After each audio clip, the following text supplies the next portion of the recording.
Zuhd in Arabic language is often translated as asceticism, which according to the dictionary it means extreme discipline and simplicity of style or appearance, or severe self-discipline and avoidance of all forms of indulgence, typically for religious reasons.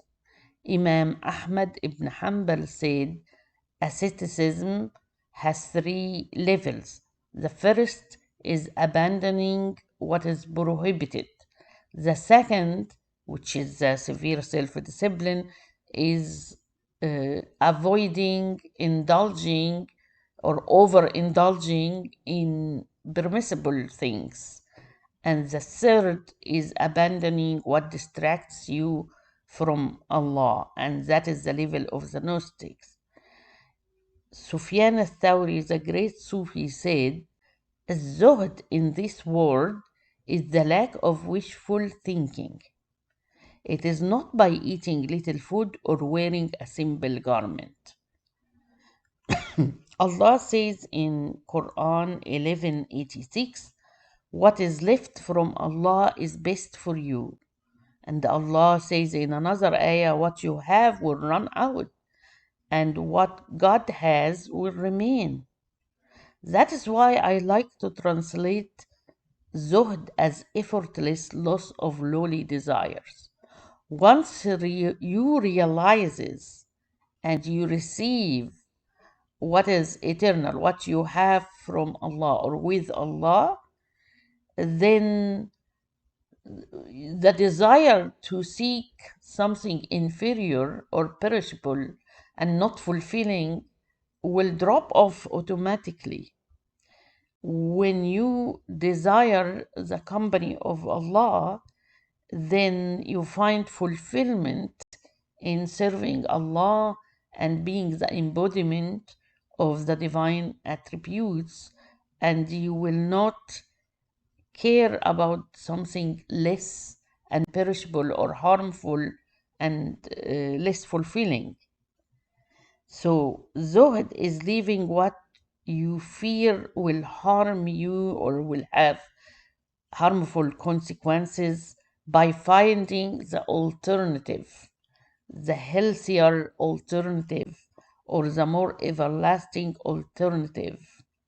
So, Zuhd is the heart's abstention from the lower desires without any effort or pretense, because one have found alternative.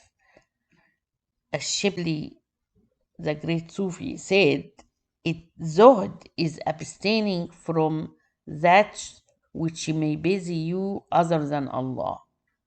Al-Junayd, another Sufi, said, "It is when the hand is free from control and the heart is free from blind following." And then Noon al-Masri, the great Sufi, said, "Zuhd is the loss of ego." If you are irritated by every rub, how your mirror will be polished, Rumi told us. So there is a story about a man who accompanied a sage, and the sage was going through a journey, and he met a woman who was naked, and she wanted to cross the river and had no means to cross the river. So the sage carried the woman to the other side, and the disciple or the man who accompanied the sage were so surprised.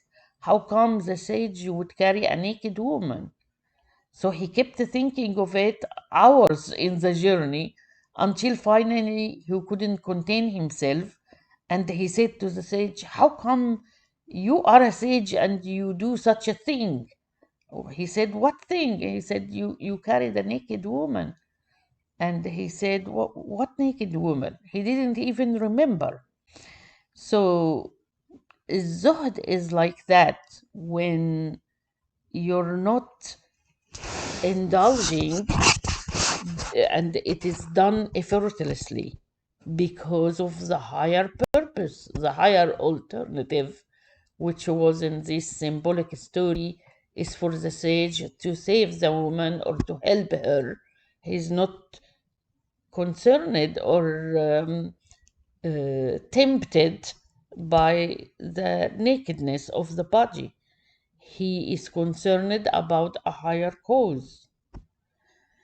So the Prophet ﷺ told us in a hadith, take advantage of 5 things before 5 things happen. Your life before you die, your health before you get sick, your free time before you become occupied, your youth before you get too old, and your wealth before you become poor. So it seems if you use these things that are working in your favor to put it in service or for higher cause or purpose or meaningful life, then you will have a fulfilled life. So the proper way to live life is to assume you don't have a lot of time. As Imam al-Ghazali says, whoever wakes up in the morning thinking that he will be alive at night or vice versa will necessarily be plagued by some form of laziness or procrastination and will only be able to travel forward at the slowest of paces. There are a couple of stories or Sufi tales that illustrates the point that I want to explain about the station of Zuhd. So the first one is called the path towards Allah is inwards.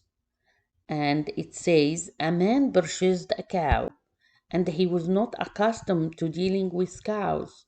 So he was trying to drag the cow along, holding the cow's horns, and the cow was very resistant. Obviously, this man was new. She wanted to go to her home. She wanted to go to her old owner. A Sufi mystic was watching. He said to the man, it seems you are very new. You don't know how to deal with cows. That is not the right way. The man said, what should I do? Because I'm not that strong. The cow is stronger. She's dragging me with her. The mystic gave him some beautiful green grass and told him, leave her horns. You take this grass and just move ahead of her.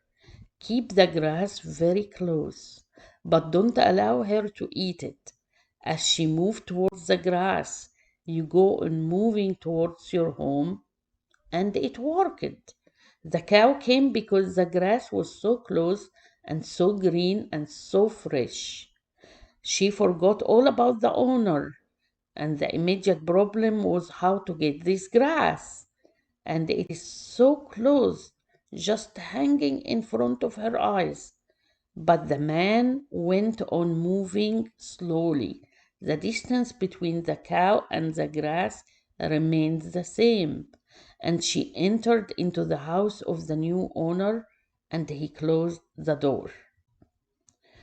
So this is the path of spirituality. You have to have a carrot in front of you so that you can forget about the nafs. So the cow is the nafs, and the cow wants to go to its old habit, old ownership. The ego wants its old ownership. But when you give the nafs an alternative that is more beautiful and appealing, the nafs will automatically turn towards that which is beautiful and appealing and forget about its old habit. So you have to give the nafs an alternative to lose the lower desires.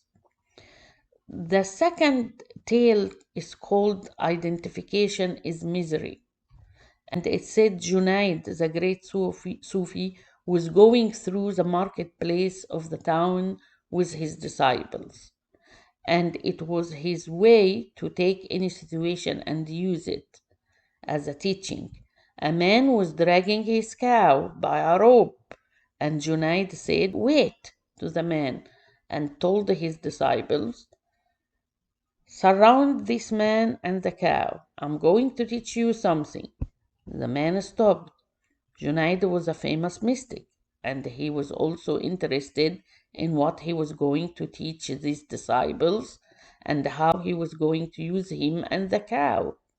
And Junaid asked his disciples, "I ask you one thing. Who is bound to whom? Is the cow bound to this man, or this man bound to this cow?" "Of course," the disciple said, "the cow is bound to the man. The man is the master. He's holding the rope. The cow has to follow him wherever he goes. He is the master and the cow is the slave." And Junaid said, "Now see." He took out his scissor and cut the rope, and the cow escaped. The man ran after the cow, and Junaid said, "Now look what is happening. Now you see who is the master.